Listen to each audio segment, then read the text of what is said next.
Mata Bram tertuju pada kuali obat, mata penuh keengganan dan rasa sakit, bergumam di mulutnya, "Saya biasanya menggunakan kuali obat ini untuk membuat ramuan, atau ramuan untuk pemula. Agar lebih mudah, bagaimana Anda menggunakan kuali obat ini?" Bram menjelaskan, itu dengan menambahkan api arang ke dasar kuali, lalu menuangkan bahan obat dan air ke dalamnya, dan merebusnya dengan api kecil. Sebenarnya, itu sama dengan memasak obat tradisional dalam casserole. Menggunakan api arang? Tama terkejut dan membalikkan kuali obat berkaki 3, dan benar saja, dia melihat bekas-bekas menghitam oleh api arang di bagian bawah, dan sepertinya dibakar oleh api arang. Pemanggangan asap tidak lagi beberapa tahun, puluhan tahun, atau bahkan mungkin ratusan tahun. Tama tidak bisa menahan diri untuk tidak berpikir, dan itu, pendeta Tao bodoh dari Tinari Dao ini benar-benar menggunakan api arang untuk membakar senjata ajaib. Itu benar-benar pemborosan alam. Memikirkan hal ini, dia bertanya lagi, "Mungkinkah patriark Anda menggunakan kuali obat dengan api arang untuk membuat alkimia?" "Itu benar," Bram berkata tanpa sadar, kuali obat awalnya digunakan dengan cara ini. Jika bahan obat ini direbus dengan api tanpa menambahkan air, bagaimana mungkin ada cara lain untuk mengolahnya menjadi obat mujarab? Apakah mungkin menggunakan 3 rasa yang disebutkan dalam mitos? Benar-benar panas. Tama tidak bisa menahan tawa. Tampaknya Tinari Dao mendapatkan kuali obat ini secara tidak sengaja, dan dia sama sekali tidak tahu cara menggunakannya.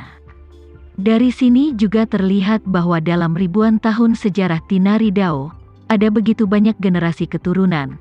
Tidak ada yang bisa menguasai energi spiritual, dan memang agak menyedihkan memikirkannya.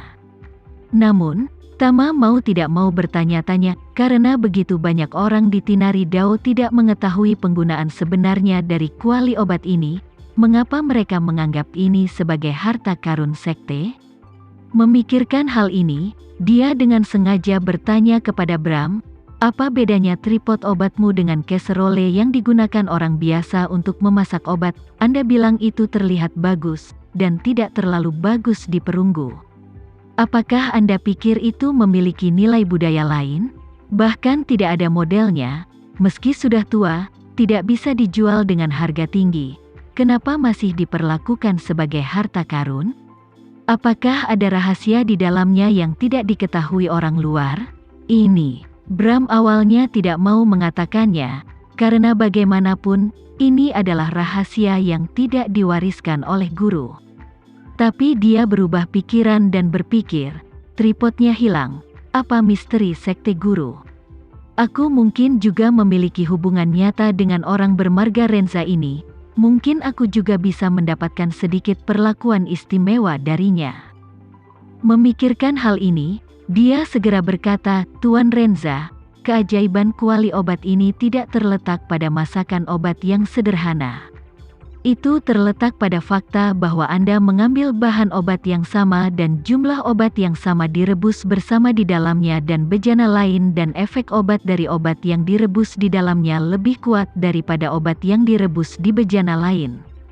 Mendengar jawaban Bram, Tama mau tidak mau bertanya dengan rasa ingin tahu, "Jika kamu memasak obat dengan api kecil, obat yang dimasaknya akan lebih efektif daripada yang lain?"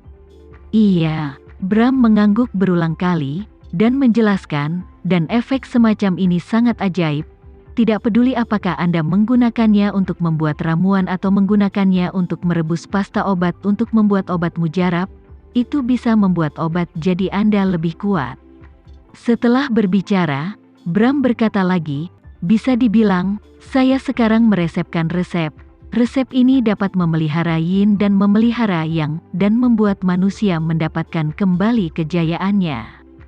Kalau direbus di casserole biasa, mungkin perlu 3 hari dan 9 obat untuk bekerja. Hanya perlu 6 dosis obat dalam 2 hari untuk mendapatkan efek yang sama di kuali ini." Bram sedikit bersemangat saat mengatakan ini, dan dia menjelaskan dengan antusias, "Ini bukan yang terpenting. yang terpenting sifat obat ini juga akan mengalami perubahan kualitatif. Mari kita ambil orang-orang kaya berusia 70-an dan 80-an itu sebagai contoh. Jika resep yang sama tidak diseduh dengan kuali obat ini, bahkan jika dia meminumnya selama sebulan, dia paling banyak dapat bernyanyi setiap malam, tetapi kualitas malam ini tidak baik. Artinya, kecepatan mendapatkan kembali kejayaannya, dia hanya bisa mencapai 60 poin, yang nyaris tidak lulus. Namun, jika dia meminum obat yang diseduh dari kuali obat ini, dia tidak hanya akan bisa bernyanyi setiap malam, tetapi dia akan mendapatkan kembali kejayaannya. Pada level itu, bisa mencapai 70 poin atau bahkan 75 poin. Ini sangat kuat, itu tidak hanya memusatkan efek obat tetapi juga menyublimnya. Ivy, yang berada di samping, mau tidak mau mendengarkan perkenalannya yang serius. Wajahnya memerah karena malu, dan dia hanya bisa meludah dengan suara rendah, "Bah, biksu Cabil, kamu jahat, kamu tidak sopan." Bram tiba-tiba merasa malu, dan dia dengan cepat menjelaskan, "Semuanya, aku tidak bermaksud apa-apa lagi.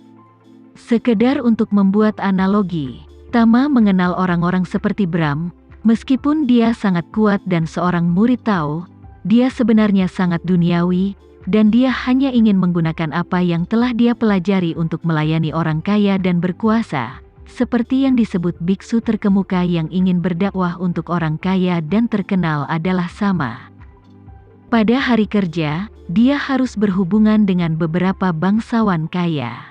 Setelah orang kaya dan bangsawan ini mencapai puncak kehidupan material mereka pasti akan memasuki jenis orang yang ingin menjadi muda ketika sudah tua, menjadi sehat saat sakit, menjadi kuat saat impoten, dan terlahir kembali setelah kematian.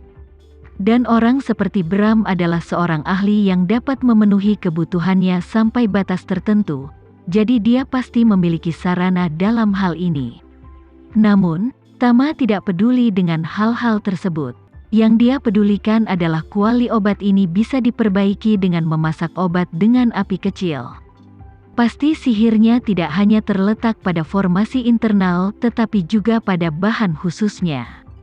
Jika demikian, bukankah dia bisa mendapatkan berkah ganda dari material dan formasi jika dia menggunakan energi spiritual untuk memurnikan obat?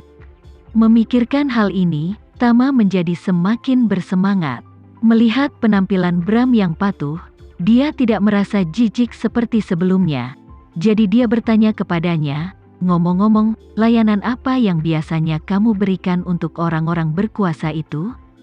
Bram berkata dengan jujur, "Tuan Renza, apa yang bisa saya berikan tidak lebih dari menyembuhkan yang hidup, menyelamatkan yang mati, memperkuat tubuh, kultivasi diri, rahasia Feng Shui, meramal, dan interpretasi mimpi." Dan berkat kuali obat ini dan resep yang ditinggalkan oleh Master Tinari Dao, obat-obatan yang dimurnikan masih agak terkenal di kalangan pejabat, jadi seiring berjalannya waktu, mereka telah dicampur dengan nama Master Surgawi. Tama mengangguk dan bertanya, "Kudengar kamu kenal dengan keluarga Polen di Amerika Serikat?" Bram berkata tanpa ragu, "Ya, wanita tua dari keluargaan mulai pindah agama ke Taoisme 20 tahun yang lalu, dan diperkenalkan oleh salah satu klien saya saat itu. Kemudian dia menjadi penganut Buddha awam Tinari Dao. Selain sering berkhotbah untuk almarhum putri dan menantunya, dia sering meminta saya untuk membantu meramal, seolah-olah dia ingin mengetahui keberadaan cucunya." Tama tercengang, dan tidak bisa menahan perasaan sedikit tergerak. Dia langsung bertanya kepadanya, "Bagaimana ramalanmu untuknya?" "Ramalan," Bram berkata dengan canggung, "saya mahir dalam ramalan sampai batas tertentu. Tetapi kombinasi nama dan tanggal lahir cucunya, sungguh aneh bahwa saya tidak tahu mengapa." Tama mendengar ini, dia diam-diam menggelengkan kepalanya. Bahkan Leo James, yang telah mempelajari rahasia Feng Shui sepanjang hidupnya, tidak dapat menemukan informasinya, belum lagi Bram, seorang Tao yang setengah hati. Tapi dari sudut pandang objektif Tama, Bram memang seorang master. Di kuil Tao, orang ini harus mempelajari Taoisme, mengelolanya, dan berlatih seni bela diri dengan keras. Namun meski begitu, dia tidak hanya dapat mencapai kekuatan prajurit bintang 8, tetapi dia juga dapat menguasai keterampilan medis dan teknik ramalan tertentu, yang cukup untuk membuktikan bahwa dia adalah orang yang sangat cerdas dan berbakat. Jika dia adalah orang dari seni bela diri lain, bahkan jika dia menghabiskan seluruh hidupnya untuk berlatih seni bela diri, tidak mungkin mencapai ketinggian seorang seniman bela diri bintang 8.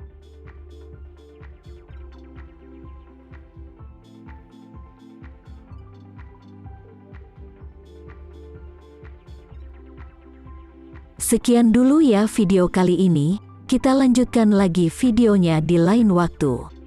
Oh iya, bagaimana menurut kalian? Semoga bisa sedikit menghibur kalian semua. Untuk teman-teman yang baru nonton, jangan lupa subscribe ya, hehehe.